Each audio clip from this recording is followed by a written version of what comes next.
네, 이어서 가족 내 갈등 해결 얘기를 계속 해보겠습니다. 추석의 경우 가족이 많이 함께 모이잖아요. 그러니까 갈등이 점화되기가 굉장히 쉬운 구조가 됩니다. 대가족 여행을 다녀오고 싸우는 가족이 그래서 많아요. 아마 이렇게 가족 여행은 되게 판타지 같은 것 같아요. 그러니까 정말 우리가 막 다 모여서 짧은 시간을 보내는 건 괜찮거든요. 밥을 한 끼 먹고 헤어진다거나. 그런데 몇 박 며칠의 여행 같이 가는 것은 사실은 갈등이 점화되기 쉬운 구조로 들어간다는 것이고, 만약에 그 갈등이 많이 없었다면 누군가가 눈에 보이지 않게 많이 애썼을 수 있습니다. 추석 이후에 이제 많이 들어놓으시고 네, 이제 휴가를 가야 되겠다 이렇게 하신 이유가 그것 때문인데요. 자, 그러면 추석에 지금 아마 각 가정으로 가고 계실 가능성이 많은데요. 각 가정에서 몇 시간 머무는 것이 한계인지 서로 이야기해 볼 필요가 있습니다. 그러니까 어떤 분은요, 나는 그 집에서 머무는 게 5시간이 한계다. 네. 아니면 나는 하루 자는 거 정도는 괜찮다. 예. 아니면 나는 5시간도 어렵다. 이럴 수 있어요. 그런데 난 5시간이 한계다라고 할 때, 야, 너는 가정을 사랑해야지. 그러면 되냐? 이게 아니고 그 사람의 한계를 인정해 주는 것이 중요해요. 그리고 그 시간을 존중하는 것이 방법입니다. 이제 이 추석과 효도는 참 이렇게 겹쳐져 있는데요. 우리가 이제 유교적인 나라이기도 하고 또 가부장적인 나라이기도 하면서 교회 내에도 이런 부분이 있어서 그러니까 효도가 굉장히 왜곡되는 경우가 저는 많다고 생각합니다. 상대방 배우자에게 효도를 강요하지 말자 이 얘기를 좀 하고 싶은데요. 효도는 셀프다 뭐 이렇게까지는 얘기하지 않더라도 그러니까 어떤 경우에 상대방 그러니까 내 배우자에게 내 부모에게 잘해라라고 요구하냐면요. 내가 잘하면서 부모에게 공감과 인정을 많이 못 받은 경우가 많더라고요. 예, 그럼 결혼 후에 나는 부모의 인정을 받고 싶어요. 계속. 왜냐하면 결핍되었기 때문에. 그런데 나는 하기가 싫은 거예요. 왜냐하면 나는 부모와 이미 애증이 많아요. 그러니까 배우자가 내 대신 해줘서 네, 내가 인정받고 싶은 마음이 있을 수 있다. 모든 사람이 그렇다는 것은 아닙니다.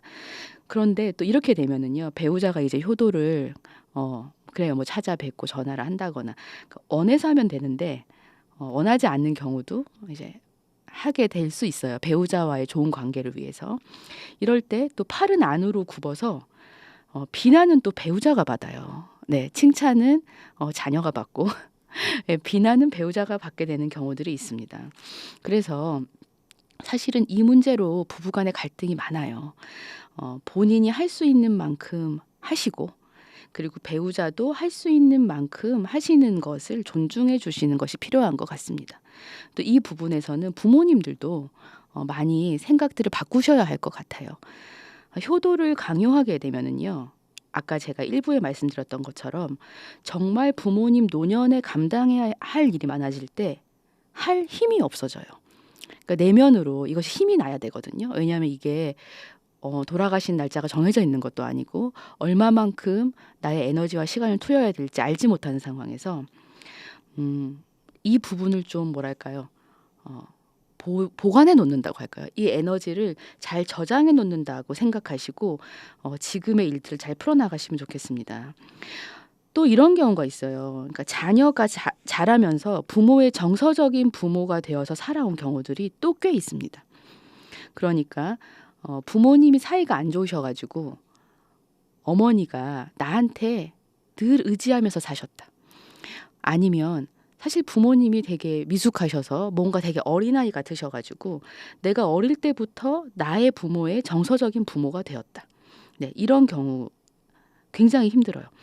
부모의 기대를 모두 충족시킬 수 없다는 것을 인정할 수밖에 없습니다. 그러니까 내가 나이가 들어서요. 내가 부모의 정서적 부모로 살아온 경우는 내 자식을 돌볼 힘이 없습니다. 네. 그래서 이런 경우에 내가 부모의 기대를 모두 충족시킬 수 없다는 것을 인정하고 부모는 부모의 인생을, 자녀는 자녀의 인생을 사셔야 됩니다. 이것이 굉장히 냉정하게 보여요. 네. 그래서 이 시도를 시작하면 어떤 얘기를 듣냐면 네가 변했다. 이 나쁜 놈아. 네. 아니면 이 이기적인 X야. 네. 이런 얘기를 내가 너한테 어떻게 했는데 이런 얘기들을 들어요. 그런데 이런 얘기들을 들을 때 제대로 가고 있구나라고 생각하시면 됩니다. 그래서 부모가 자녀에게 채권자가 되면은 자녀는 평생 갚을 수 없는 빚을 가지고 살게 됩니다. 내가 너한테 어떻게 했는데 이런 말은 부모도 하지 마시고, 예, 그 자녀도 그런 말을 들을 때, 아, 그래, 우리 부모님이 어떻게 하셨는데, 라고 거기에 너무 휘둘리지 마시고, 내 부모님이 그렇게 하신 것은 참 시대적인 배경이 있었고, 또 부모님이 최선이시지만, 그것으로 제가 이렇게 채무자처럼 그렇게 끌려다니고 싶지는 않습니다. 그렇게 얘기하라는 건 아니고요. 그렇게 마음으로 생각하시면 좋겠다는 것이고요. 그리고 또 이런 경우가 있어요. 재정적인 여유가 있으신 부모님들이 있으십니다. 이제 이런 경우는 이렇게 유산, 네, 혹은 재산으로 자녀들을 조정하거나 통제하시는 경우가 종종 있으세요. 네, 손자, 손녀들에게도 용돈을 주시면서 또 무엇을 요구하시기도 하시고, 네, 이건 사실 부모님들이 좀 해결하셔야 하는 부분이죠. 그래서 만일 추석 때 이제 이런 거리두기 조정이 힘들다고 하시면, 예, 배우자에게 명확하게 요청을 하십시오. 추석 지나고 나는 휴가를 가야 되겠다. 여행을 가야 되겠다. 아니면 뭐 이런 공부를 좀 해야 되겠다. 네, 이렇게 서로 좀 협의를 하시는 게 필요합니다. 굉장히 제가 지금 민감한 얘기를 했거든요. 네, 들으시면서 아마 차 안에서 부부가 같이 가시는 경우는 이 강의 마치고 서로 이야기를 좀 잘 해보시면 좋을 것 같습니다. 그다음 갈등이 있을 때 이제 비난의 말을 우리가 많이 하게 되는데요. 비난의 말은 없어지지 않고 침전됩니다.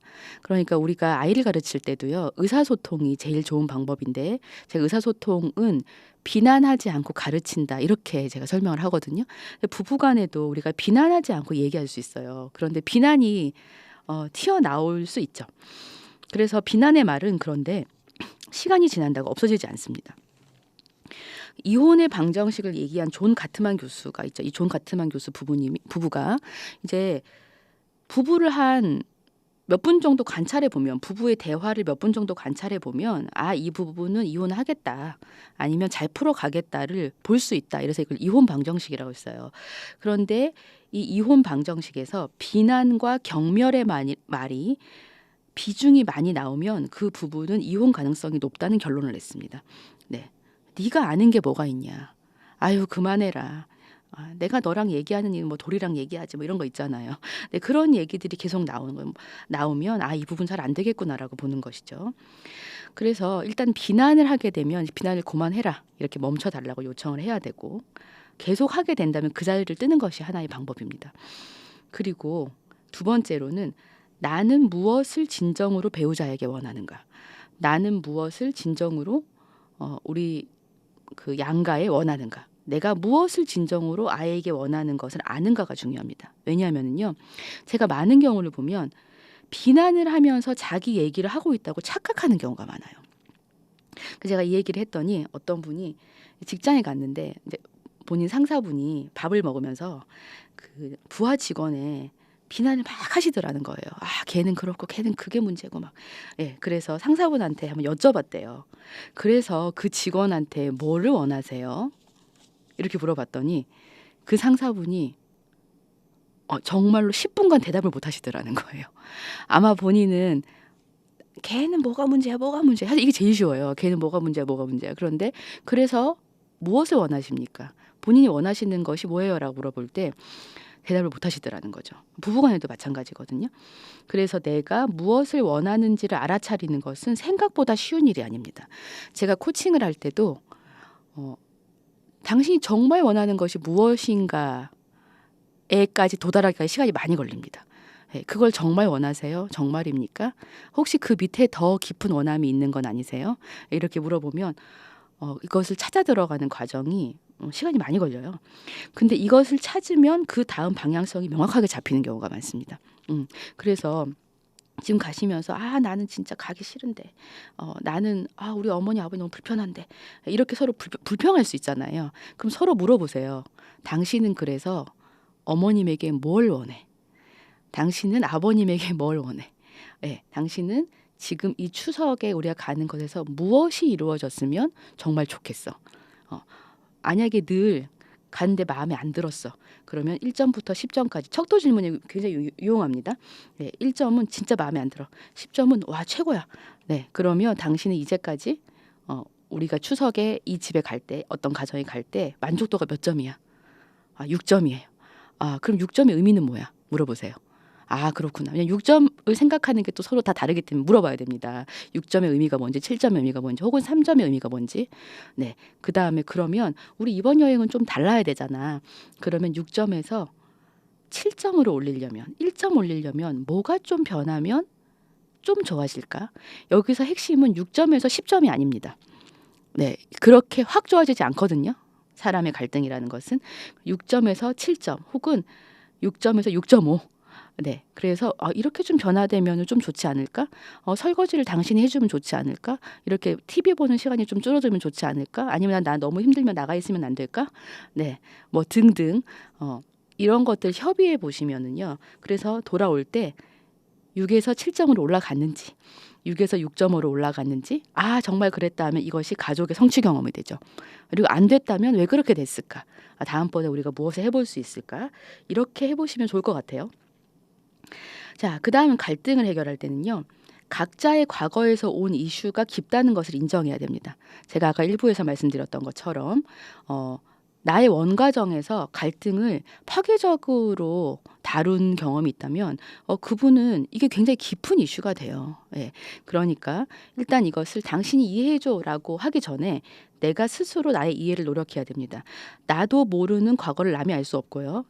내가 해석되지 않은 것을 남에게 설명할 수 없고 나도 모르는 감정을 남이 알 수 없어요.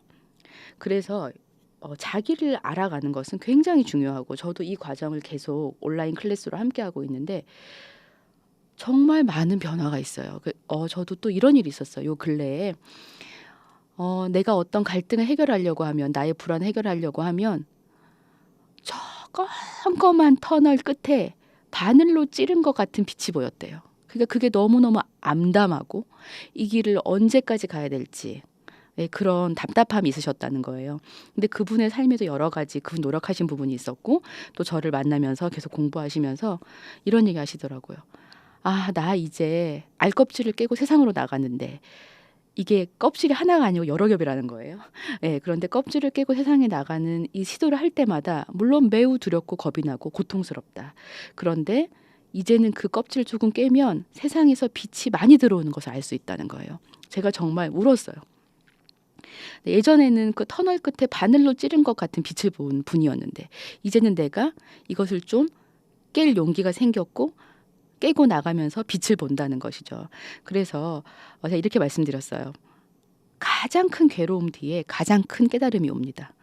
예. 그러니까 고통이 오는 것을 너무 두려워하지 마세요. 근데 고통 안에 내가 이렇게 무기력하게 이제 침잠해 버리면 이게 문제가 되는데 이 고통을 내가 해석하고 한번 이겨 나가 보려고 생각하시면 그러니까 뭐 정신 승리하자는 말이 아닙니다. 이것이 왜 일어났고 나에게 어떤 영향을 미쳤고 나의 과거가 어떤 영향을 미쳤고 이것이 나의 지금 배우자와 자녀와의 관계에서 어떤 영향을 미치고 있고 이걸 정확히 봐야 돼요. 그다음에 '내가 이렇게 해야 되겠구나.'라는 방향성을 잡고 용기 있게 나가 보는데 이 용기 있게 나가 볼 때 연대가 필요합니다. 네. 상담자 연대도 좋고요.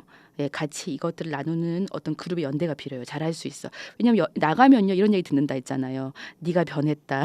네가 나빠졌다. 네가 이기적으로 됐다." 이런 얘기 들을 수밖에 없단 말이에요. 왜냐하면 나를 희생하고 마쳤기 때문이죠. 네 그런 얘기를 들을 때 타격이 있습니다. 그런데 함께하는 연대에서 "괜찮아. 그 잘 가고 있는 거예요." 예 그리고 본인이 원하는 것을 분명하게 이야기하세요. 세상 무너지지 않아요. 망하지 않아요. 예 가족 깨지지 않아요. 예 그런 얘기들을 잘 해 봅시다. 이렇게 연대가 나가는 것이 굉장히 중요하더라고요. 지지가 필요합니다. 마지막으로 이제 평소에 좋은 감정의 잔고를 높여드는 것이 필요해요. 그러니까 감정은 이제 은행의 계좌를 생각하시면 되는데요. 평소에 서로 좋은 말을 하고 서로가 아까 말했듯이 싫어하는 행동 안 하는 게 중요합니다.